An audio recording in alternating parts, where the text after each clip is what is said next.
And Steve Weinberg's, who is certainly an enemy of religion, nevertheless says it doesn't make it impossible to believe, not to believe in God, but this is a key point. It makes it possible to not believe in God. Without science, everything's a miracle. When you have science, the possibility that nothing is a miracle arises. In any case, so the title, this is the only picture I could get on your webpage of the college. So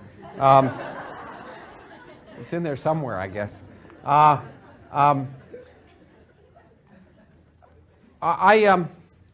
come here not to bury religion or to praise it. I want to talk about some of the issues that are happening nowadays and the potential conflicts between science and religion, and talk about how they're abused on either side. I want to talk about science a little bit first, and then I'm also, since it's origins, I'm going to actually do something of content. I want to talk a little bit of science, as well as all this stuff about science and religion. And then hopefully leave room for some discussion. Hopefully I'll provoke and offend. The context of the current debate about science and religion takes place in the context of current American culture, where science does not play a significant role. And the cultural context of this was really brought home with me. I was just recently in England, and I got a 10-pound note. On the back of the 10-pound note is a picture of Charles Darwin. Okay? On the back of the dollar bill is a pyramid with an eye on it. And gives you some sense of the cultural challenges we face in this country. Those are manifest in lots of studies of scientific illiteracy. And every year the National Science Foundation does a study of scientific understanding, basically, and attitudes towards science. I want to quote the 2001 study because it's my favorite. Here's some depressing statistics. At that time, 53% of American adults were unaware that the last dinosaur died before the first human arose. One of them is running for vice president. 50%, this is the second one's always my favorite. 50% of American adults knew that the Earth orbits the sun and takes a year to do it. That so astounded me when I first saw that I thought it must be a trick question. So I went to the survey. And the survey question was, the Earth orbits the sun and takes a year to do it, true or false? And every year, 50% of people get it wrong. It was a banner year, however. It was the first year in the history of the survey when more than 50% of American adults claimed to know that human beings as we know them today developed from earlier species of animals. First time that more than 50% were in agreement with that statement. It didn't last long if you look at lots of other. Here's another survey in 2007. 60% of American adults surveyed stated their belief that God created humans in their present form less than 10,000 years ago, in spite of the fact that that's just not true. Just nonsense. Nothing to do with God. Humans have been in their present form for a lot longer than 10,000 years. Okay? So that's a little bit of the context of the fact that there's overwhelming scientific illiteracy has contributed tremendously to the misunderstanding of science and to the misunderstanding of what the relationship between science and religion might be, if there is any. I also want to describe the fact that science, there's as you'll see, a great concern that science is immoral. And science has an ethos, which I think is very important. And Richard Feynman described it well. He said, the only way to have real success in science is to describe the evidence very carefully without regard to the way you feel it should be. If you have a theory, you must try and explain what's good about it and what's bad about it equally. In science, you learn a sort of standard integrity and honesty, whether you want to or not. And in fact, though the ethos of science involves a lot of things that I'm quite in favor of. Honesty. Creativity is a key aspect of science, of the ethos of science, or should be. Full disclosure. As Feynman said, you're not allowed to pick and choose. If there's data that disagrees with your theory, you have to include it. And anti-authoritarianism, which is my favorite. There are no scientific authorities. No such thing. There's scientific experts, but there's no one who's an authority in the sense that their word cannot be doubted or questioned by the lowliest, you pick the lowliest graduate student, lowliest dean, whatever. All things are subject to question, and that's a key aspect of science. Now, these are very, I would argue, in fact, if any of these existed in Washington, it would be a better place. Now, I want to talk about some of the current collision between religion and science around the world, and in this country in particular. But in 2001, here's an example of a collision that occurred outside the country in Afghanistan. This was before the Taliban were our declared enemies. This is a very famous and unfortunate occurrence. The young people may not fully remember it. But these were some wonderful statues of Buddha, probably treasures of antiquity, among the oldest large statues in existence, 1,800 years old. But the Taliban had decided that then their interpretation of the Quran, that you're not allowed to have any likenesses of human faces. So every statue in the country was to be destroyed, beginning with these. There was, of course, a worldwide outcry because these were treasures for all of humanity, but nevertheless they were destroyed. That was a collision between certainly the science of archaeology at the very least and religion. At the same time in this country, there was a collision of sorts. Then House Majority Leader Tom DeLay, who by the way had a degree in biology, which amazed me, argued that in the congressional record that the Columbine school shootings occurred in part, quote unquote, because our school systems teach our children that they're nothing but glorified apes who have evolutionized out of some primordial mud. So evolution was responsible for this Columbine school shootings.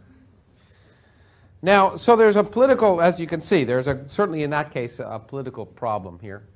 And it's turned into a problem in overall in our society. Now, I want to give another example. This is faith-based science, which is a contradiction in terms.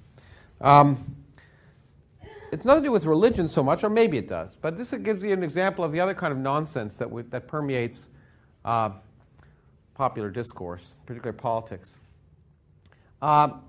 Some people have a moral view that abstinence is the correct way to bring up children, and therefore that's what we should teach them. Now, the Center for Disease Control had a Programs that Work webpage, and they talked about 5 programs that were found effective in scientific studies and sex education. This was on the webpage. This is, by the way, since 1996, the government has supported abstinence-only sex education programs, and they'd been studied, and as I say, the CDC, the Center for Disease Control, had up on their webpage the programs that were working, and none of them were abstinence-only. Okay, well, that's fine. That became an official government policy, however, in 2002, that abstinence-only was the government policy. And in fact, not only did that Programs that Work initiative ended, studying what actually worked, but all information on sex ed programs was removed from the website. Okay. So a criminal act, in my opinion. Disgusting. And at the same time, of course, Ari Fleischer said that abstinence is more than sound science. I don't know what that means. It has a proven track record. And of course, there was no proven track record at that time. But in April 2007, a 10-year study following the government initiation of these programs, support of these programs, have been done to involving 2,000 children to look at the effectiveness of abstinence-only sex education. There are a lot of conclusions, and I just want to present one, which is kind of, at the end of it, you think, is it worth doing the study? Because the conclusion is what you think you should know, anyone would know anyway. The most effective programs are those that say abstinence is the best choice, but birth control and protection are also worth knowing about. I mean, I don't know if you have to be a rocket scientist to figure that out, but indeed it's discovered that, in fact, that's the way. Okay, so that should have settled the matter, right? But it didn't. And in fact, this is one showing how nonpartisan I can be. This is the Democratic Congress. In 2007, agreed to increase money for abstinence-only sex education by $28 million. We spent $200 million a year on abstinence-only sex education, at a time, of course, when we talk about government waste. John McCain was more worried about waste on a planetarium in Chicago that teaches children about the universe, but not $200 million that we waste on a program that doesn't work. In spite of the fact that the U.S. has the highest teenage pregnancy rate in the developed world, the highest abortion rate, and the fact that sexually transmitted diseases are on the rise. I point this out just because to demonstrate the problem here with the sort of reason in politics, and in some sense religiously motivated politics, because as I say, I think this is criminal. This is our children the health and welfare of our children that we're talking about. And some people would rather act based on some a priori moral belief than what actually can help them. And I think, and as I say, I think it's very sad. Now, we look to our highest politicians to define public policy, and here's a statement from George W. Bush talking about evolution and intelligent design.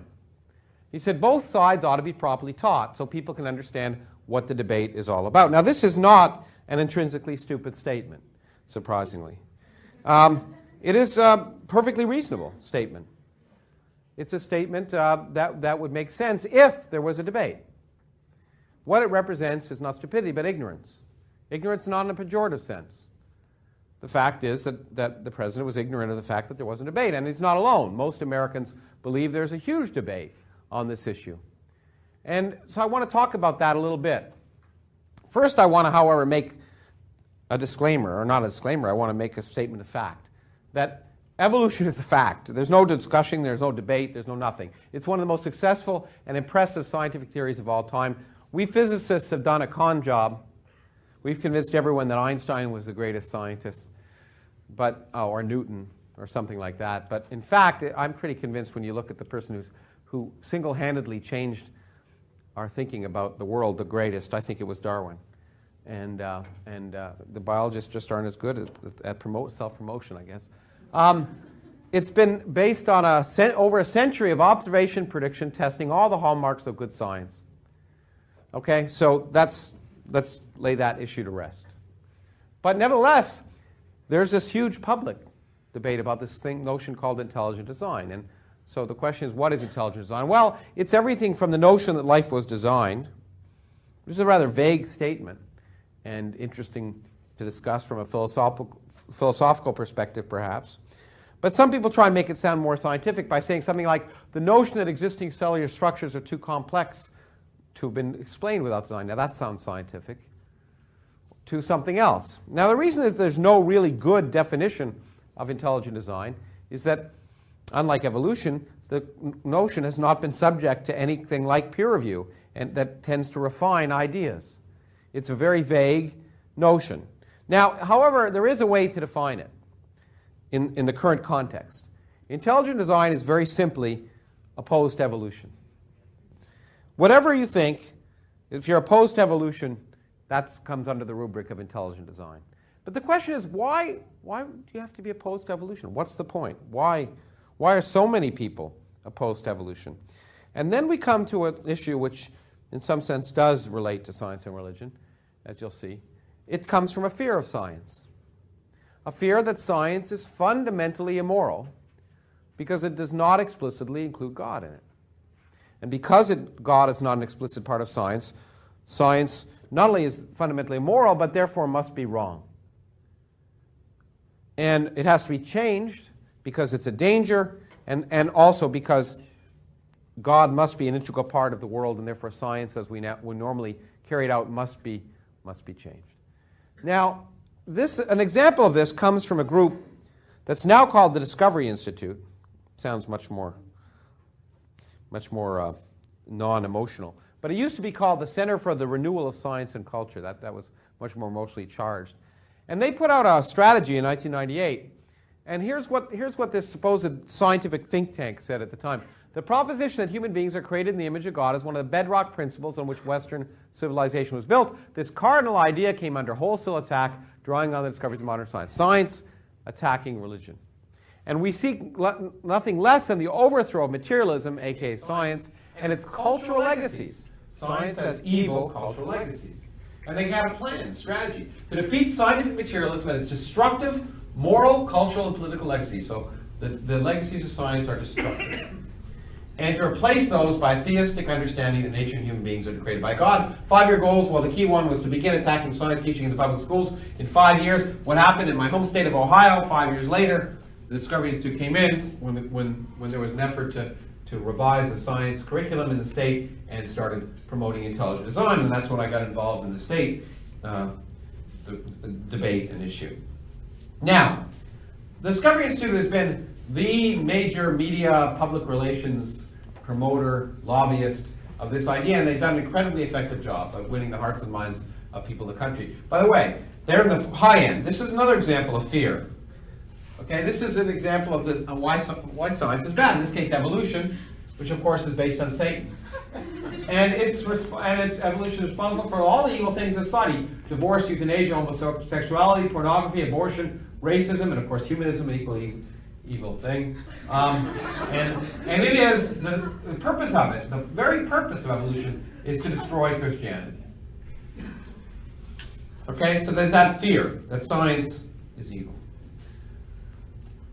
Now this, by the way, isn't just bad science. It's miserable theology, of course. It's a disservice to all people of faith to imply that it's better for our children to remain ignorant of the world than to risk the possibility that by knowing about it you may lose your faith. This should be familiar to you. This is what people claim they're fighting in the Taliban in Afghanistan. Right? That's a clear example in madrasas where children are taught nothing, are taught how not to think.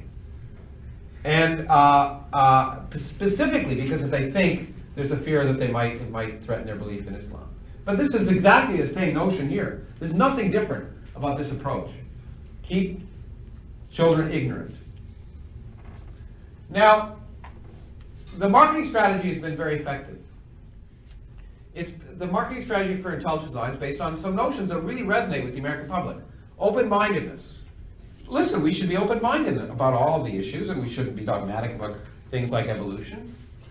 Honesty. Let's be honest about the fact that most people don't believe in evolution.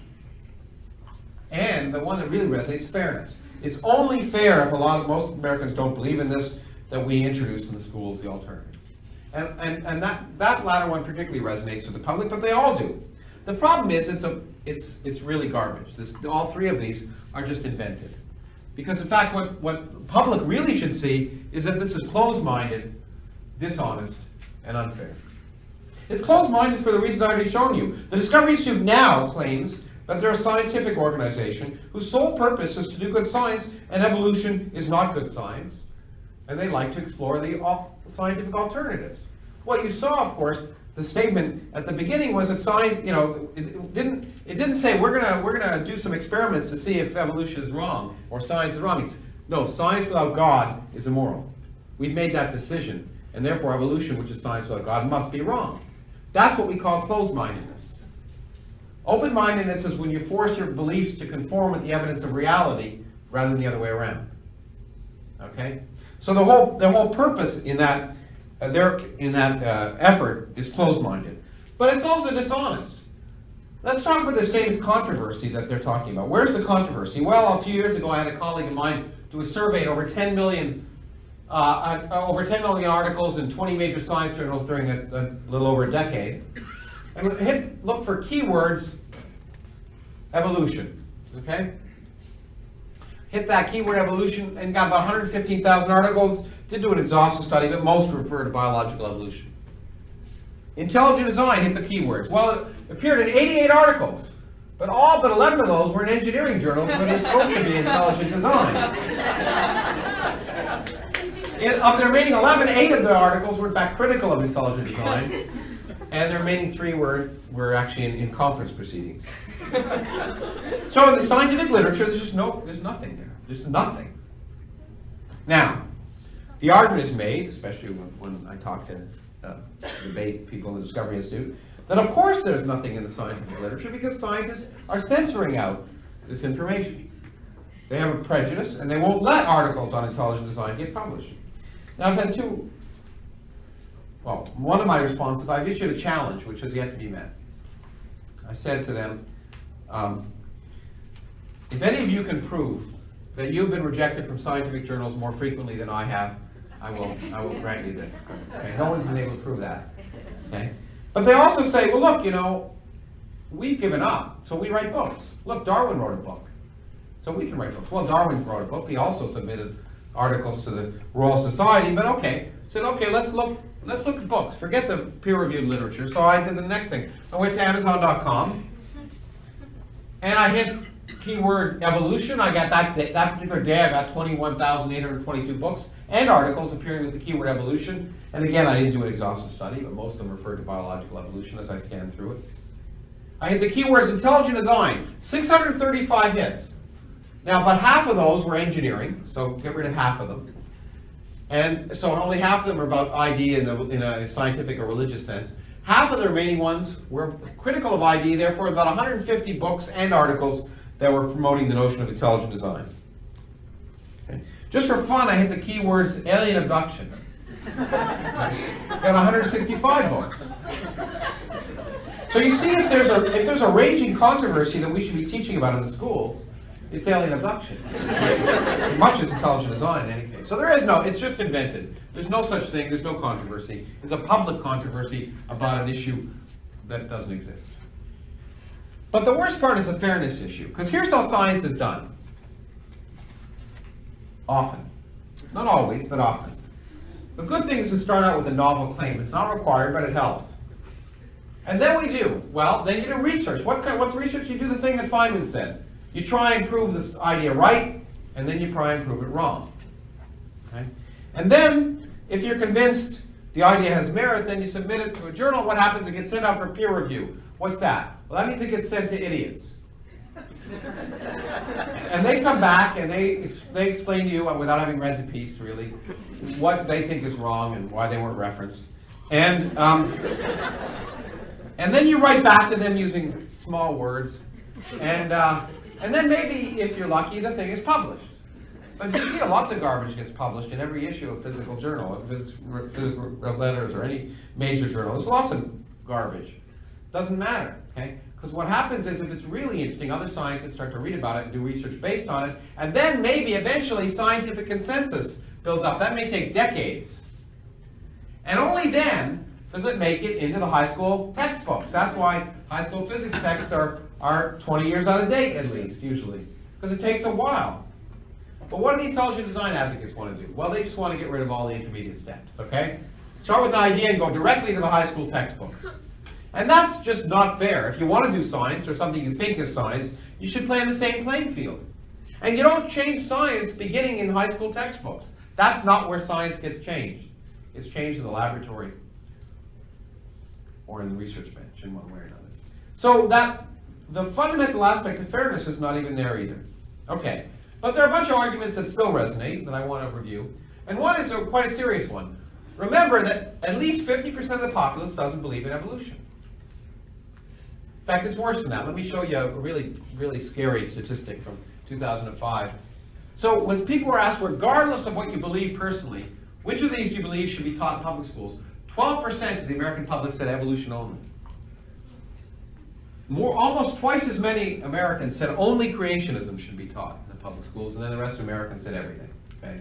Open-minders. So it's really clear that by far a majority of Americans would like to, at the very least, teach more than evolution or teach no evolution. Okay? So more than 50% of people feel that way. So shouldn't we therefore teach it? Well, I just want to remind you of one of the statistics I presented to you earlier. 50% of American adults know that the Earth orbits the Sun and takes a year to do it. Does that mean, therefore, that we should teach the Earth-centric cosmology in physics classes? Because after all, 50% of Americans think the Sun orbits the Earth. When you present it that way, the answer is obvious. Of course not. Because what people are forgetting here is that the purpose of education is not to validate ignorance, but to overcome it. And if 50% of American adults don't know the Earth orbits the Sun, we better do a better job teaching that. If more than 50% of American adults don't believe in evolution, we're doing a bad job teaching. We should do a better job teaching biology, and not a worse job, not diluting it with nonsense. Okay? Then there's another argument that's really permeated a lot. I heard it again the other day. John Bacon, an interesting name for this guy. He was from the Kansas State Board of Education. When they were arguing that evolution should be removed from the curriculum, he said, I can't understand what they're squealing about.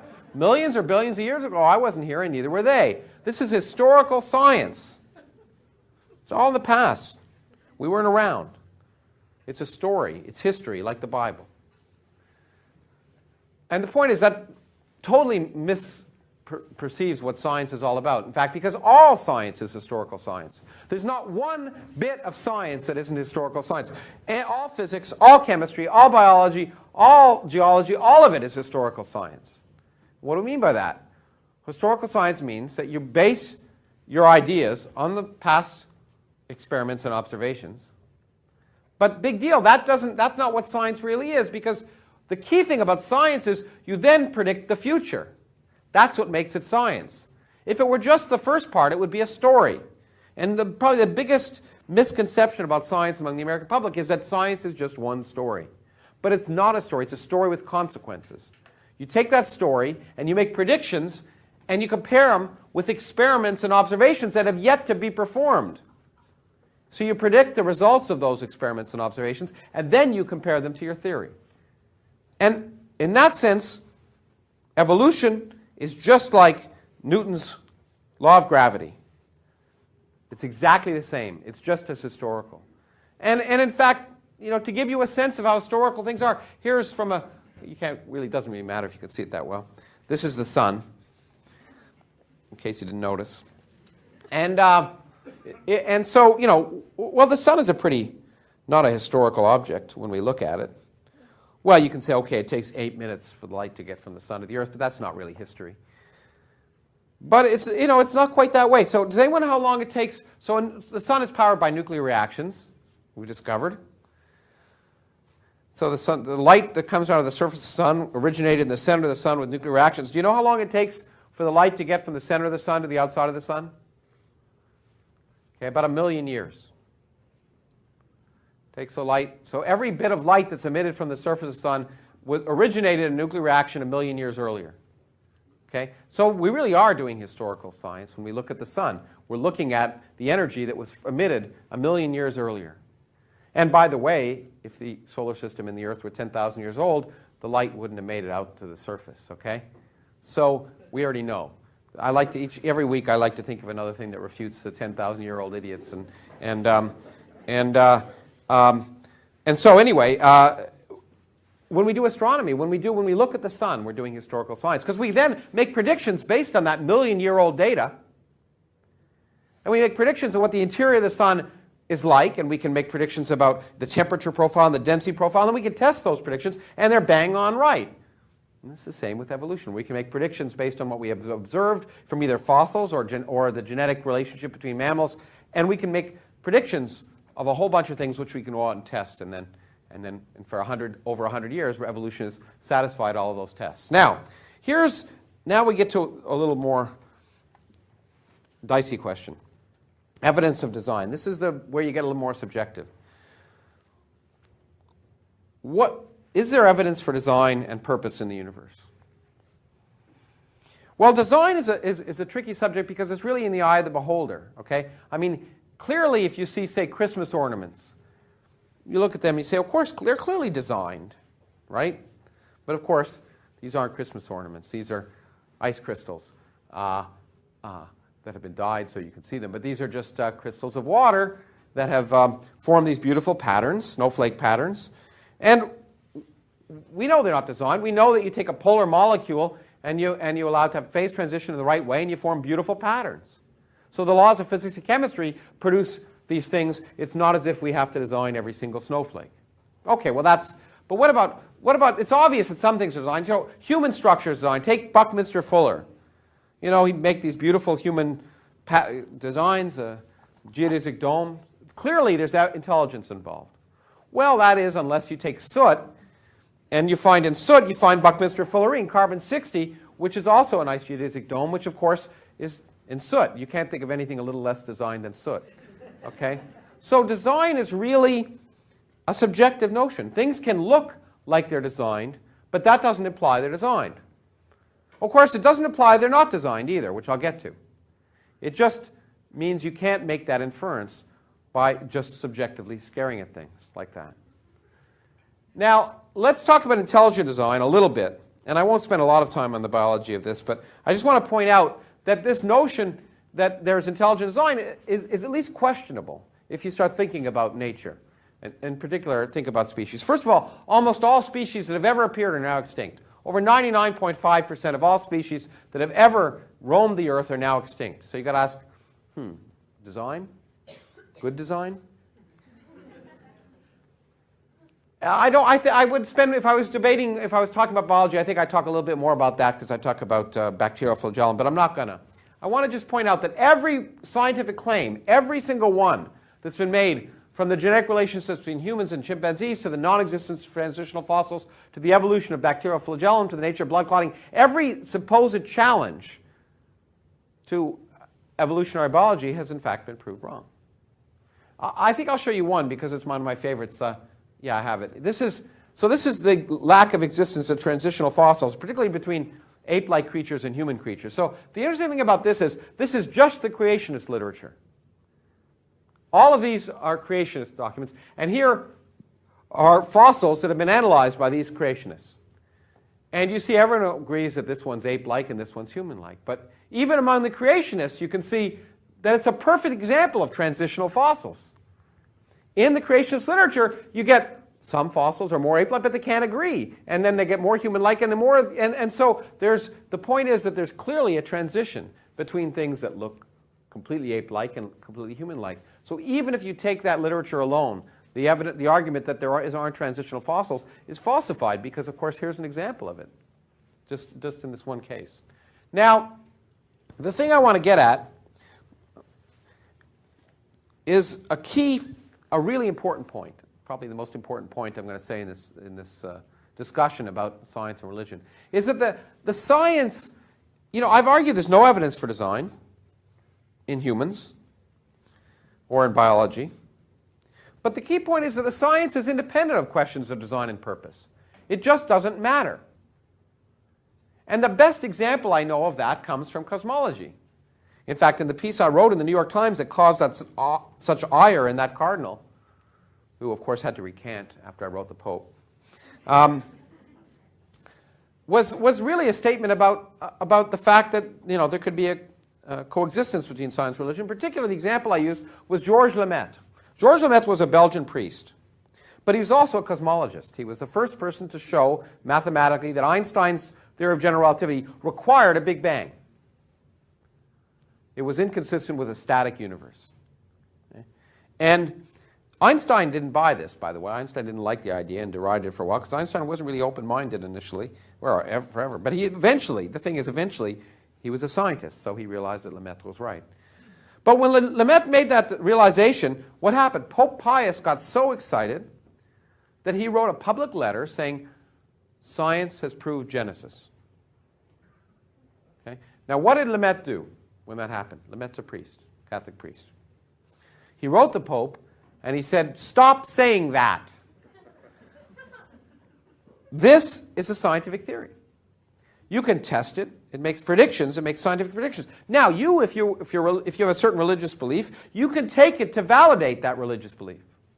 On the other hand, if you don't, you can take it to equally well validate the notion that there's no need for God, that you take the laws of physics back to t equals 0, and everything just works. What you take out of the theory depends upon your religious or philosophical background. But the theory works or doesn't work independent of them. It just doesn't matter whether you believe it or not the Big Bang really happened.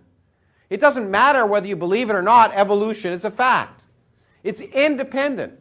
And you should realize that fact, and therefore, first of all, not try and use it one way or another, but also not feel particularly threatened by it. Namely, if you cannot believe in God if evolution happened, then you better give up your belief in God. But if your belief in God for whatever reason is deep enough, then since it happened, the existence of evolution cannot be inconsistent with the existence of God if you believe both of them are there. And so you have to bring the two together in some way. But the science is just independent of that. Now I want to, as I say, I got asked, this is origin, so I want to spend a little time on the universe before I get to some of the final issues. I want to talk to you about some of the most amazing observations we've made about the beginning of the universe and how it tells us something which will reflect on the issue of whether the universe is designed, and in fact has caused a lot of debate, some of which probably will come up in the talk next time by my friend and colleague Paul Davies. This is an amazing discovery that's been possible in the last decade due to some new observations in cosmology.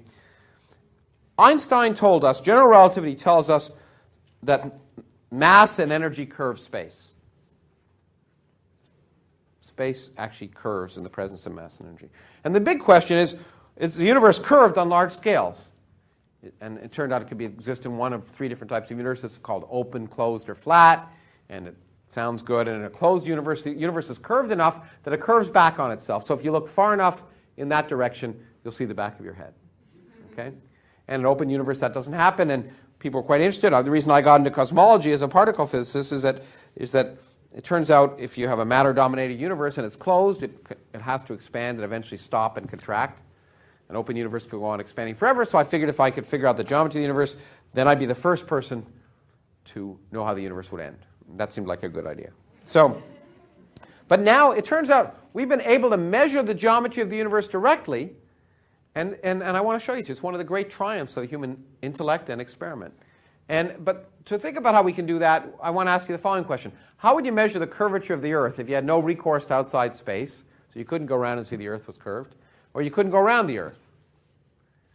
Okay, well, here's how you do it. You take a triangle, and then you ask a European high school student, what are the sum of the angles in a triangle? And they'll tell you it's 180 degrees. And you say, okay, but that's because you learned your geometry from Euclid. On a curved surface, you can do something else. Here's the Earth. I can draw a triangle that's quite different on the surface of the Earth. I draw a triangle. I take a line along the equator. I make a right angle, go to the North Pole, make another right angle, come back to the equator. And now I have a triangle with 3 right angles adding up to 270 degrees. And therefore, if you make a big enough triangle on the surface of the Earth, you'll see it's different than 180 degrees. And you can measure the fact that the Earth is curved. Now, it turns out, remarkably, that exactly the same thing is true for a curved 3-dimensional space, which is harder to draw.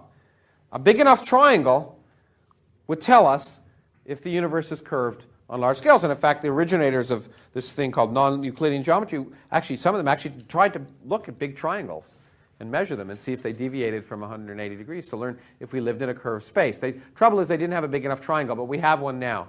Due to one of the most important observations in cosmology, the cosmic microwave background radiation, the afterglow of the Big Bang. One of the many reasons we know the Big Bang really happened. It was discovered by accident in New Jersey, of all places, by 2 people who didn't have the slightest idea what they were doing. But they won the Nobel Prize anyway. And actually, if you're older than a certain age, you've all actually seen this cosmic microwave background. I won't tell you now. You can ask in the question period. But we can. The reason they won a Nobel Prize is that it gives us a signal of the universe back at almost its earliest moments. And I'll show you the picture of the universe back in its early period. So where does it come from? Well, here's the Earth, and we look out, and these are not sperm, these are galaxies. And if we look out at galaxies 1 billion light years away from us, then we're looking at them as they looked 1 billion years ago. So we're doing cosmic archaeology. We're looking back in time. Now, if the universe is 14 billion years old, which it is, you would expect if you look back 14 billion light years or so, you would see the Big Bang. And in fact, you could, in principle. But you can't in practice. Why? Because between us and the Big Bang, or the observation of the Big Bang, is a wall. A wall just like this one. It's not solid like this, but it's essentially the same. I can't see that past that wall. I can't see outside because the wall is opaque. Now let's think of what happens in the universe. We're looking back in time. The universe has been expanding and cooling. So the universe was hotter and hotter and hotter. If we go back to the time when the universe was 100,000 degrees, the temperature of the universe was 3,000 degrees above absolute zero. At that temperature, hydrogen, which is the dominant stuff in the universe, gets broken apart. Hydrogen is made of protons with electrons going around it. But at that temperature, the radiation is hot enough to break apart hydrogen. Every time an electron gets bound to a proton, it gets broken away again. That means the matter is not neutral. It's separated. It's charged. It's what we call a plasma. And a plasma is opaque to radiation. You can't see through it. So you try and look past this. You can't. The universe is opaque. Now let the film go forward. Opaque, opaque, opaque, opaque. Then, boom, the universe cools down 3,000 degrees. Suddenly, protons can capture electrons, form neutral hydrogen. Neutral hydrogen is transparent to radiation. And then again, it's just like this wall. I can see this wall because light from those lights gets absorbed on the surface, the atoms on the surface of the wall gets re-emitted. The air is transparent, so I can see all the way to the wall. The same thing for our universe. If we look out, we will expect to see radiation coming at us from all directions from that so-called last scattering surface. And since the radiation is cooled as the universe is cooled, it's no longer 3,000 degrees, it's now 3 degrees above absolute zero, and that's what they discovered by accident in New Jersey. Now that we're immersed in a bath of radiation at that temperature. But the neat thing, of course, is that radiation gives us a picture, literally a picture of what the universe looked like at that time. Now, in that picture, there's one scale that's important. It's 1 degree, this scale here. 1 degree. Why 1 degree? Well, this line here represents a distance of 100,000 light years across. It's a ruler, 100,000 light years across. Now, Einstein told us that no information can travel faster than the speed of light. So that means if you're over here at this time, you can't impact on anything that happens over here, because light can't make it from one place to the other. Or let's say you're a lump of matter. If you're a lump of matter that's this big, well, you collapse due to gravity, and then you heat up, and all sorts of microphysics happens. But if you're a lump that's this big, you don't even know to collapse. It's like Wile E. Coyote when he runs off the cliff, okay? You don't even know to collapse because gravity travels at the speed of light as well, and then you don't even know you're a lump because your size is bigger than gravity can probe at that time. So the largest lumps that can really significantly collapse are this big. That gives us a ruler. Because at distance at the cosmic microwave background surface, you have a ruler that's 100,000 light years across. Now, in a flat universe, light travels in straight lines on average. And you can ask what angle would be subtended by that 100,000 light year across ruler. It's 1 degree. But in an open universe, because light rays diverge as you go back in time, the angle spanned on your eye is smaller. The ruler looks smaller. Okay? Maybe half a degree. In a closed universe where light rays converge as you go back in time, the angle spanned by the ruler will be bigger. It might look like it's 2 degrees.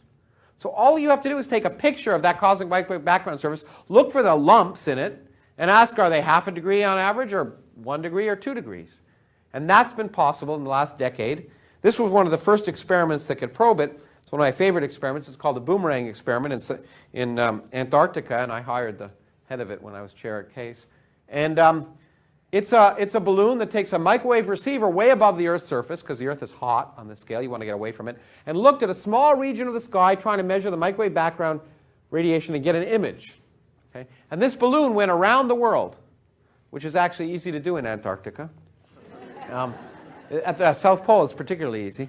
But here, it took about 2 weeks to go around and come back to where it started, which is why it was called the boomerang experiment. It looked at that region of the sky and captured, well, this is a false color image of what it saw. These are hot spots and cold spots in the microwave background radiation corresponding to lumps in the early universe. And here's the image here. Now, here are 3 universes we've created on computers to say, okay, in a closed universe, how big would 100,000 light year across lumps on average look? And they'd be about this big. Well, these are bigger than this. In an open universe, here's what the lumps would look like, and the average lump size would be about that big. Well, that's smaller than these lumps. But if you take a flat universe, it's just like Goldilocks, just right.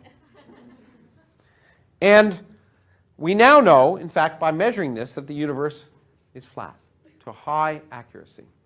Okay, which is interesting because us theorists, of course, we don't need observers. We knew the universe was flat. We don't need observers because we know the answer whether we're right or wrong. In this case, it was right because the only mathematically pretty universe is flat, but we are completely wrong about the reasons why it was flat.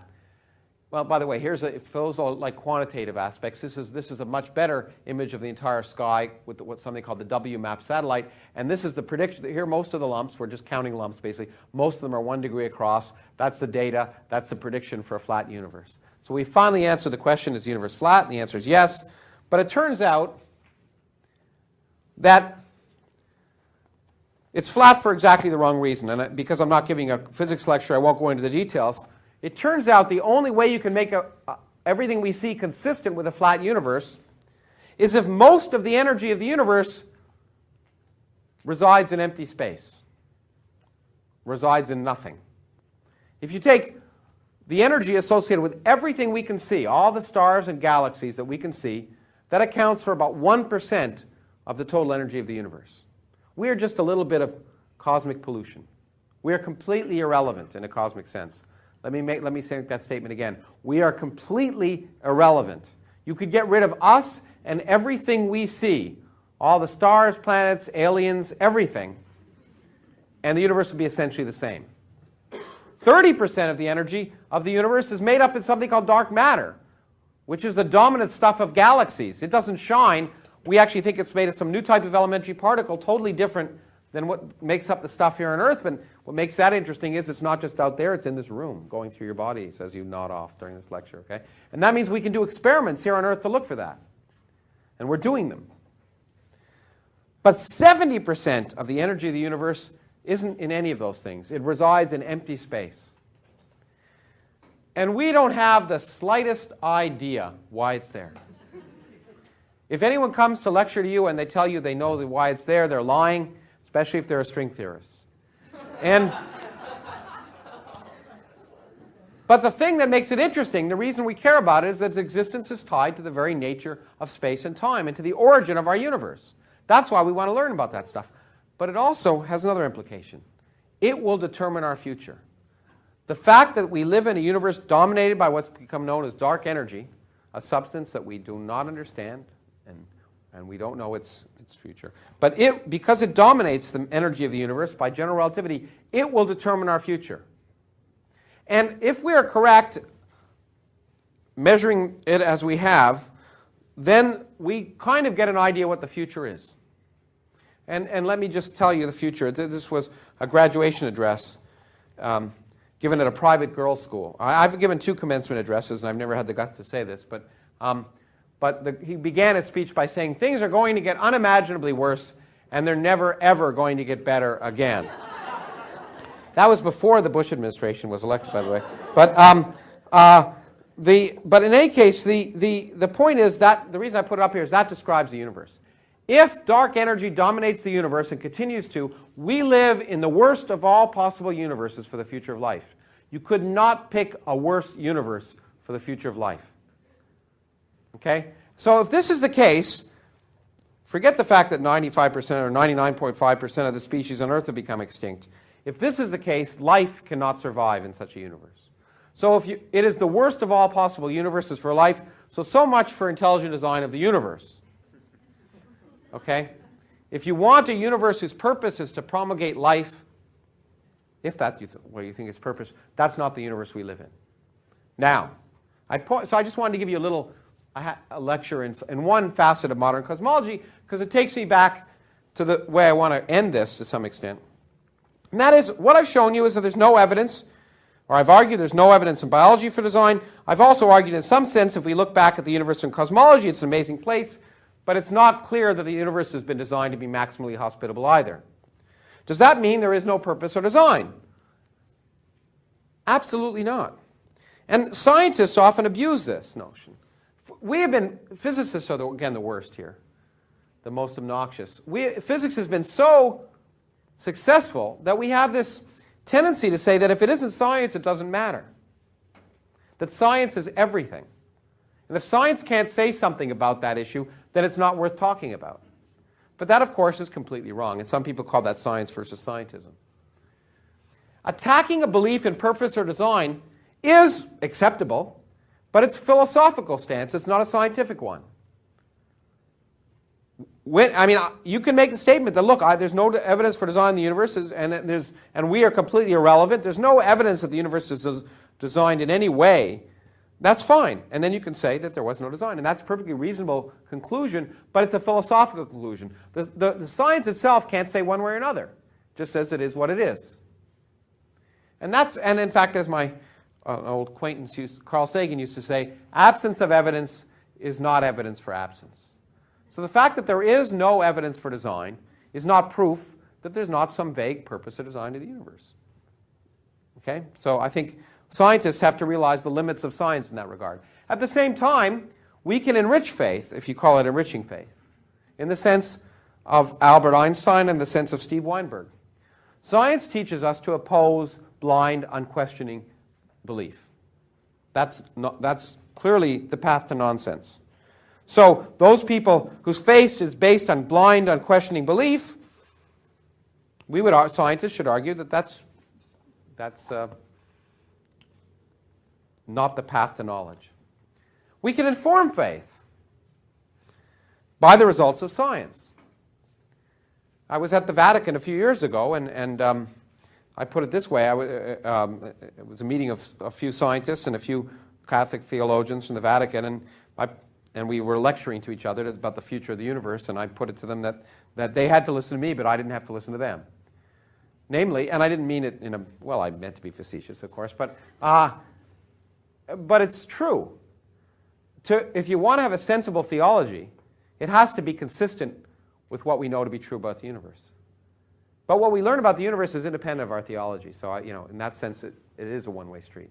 But we can inform faith. For example, we should respect religious sensibilities except when those sensibilities are wrong. For example, the earth isn't 6,000 years old. Just not. It's not something we should respect. It's nonsense. It's garbage. You're a hypocrite if you believe that and you get in a car. Because the same laws of physics and chemistry that tell you how a car works tells you that the earth isn't 6,000 years old. The sun, by the way, didn't stand still in the sky way back when, on a day when someone blew a trumpet. Homosexuality is not an abomination. What do I mean by that? Well, abomination is against nature. Of course it's not an abomination because there's all sorts of homosexuality, not just in humans, but in lots of species. So you might not like it. You might decide for whatever reason it's wrong, but it's certainly not an abomination. And by the way, women are not subservient chattel. Another of the tenets of most modern American modern world religions. Really based on the notion that women are subservient chattel. They're not. And just so I can offend everyone, Native Americans as well as Judeo-Christians, the Kennewick man, who the Umatilla Native American tribe think was one of theirs, was not one of theirs, and we were stupid to respect their claims instead of studying this amazing 8,000-year-old skeleton. The respect of stupid Native American beliefs is not worth respecting when they're wrong. Okay?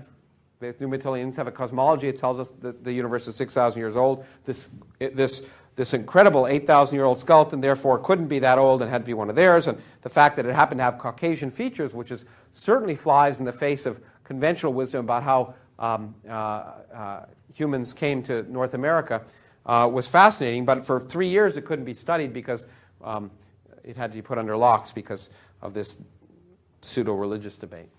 And the Bible, Quran, and etc. are historical documents. That's what they are. They're written down by human beings. They were passed down by largely illiterate peasants through their oral tradition. And therefore, much of what is in the scriptures is just inconsistent with what we know about the world. That's just the way it is. Okay?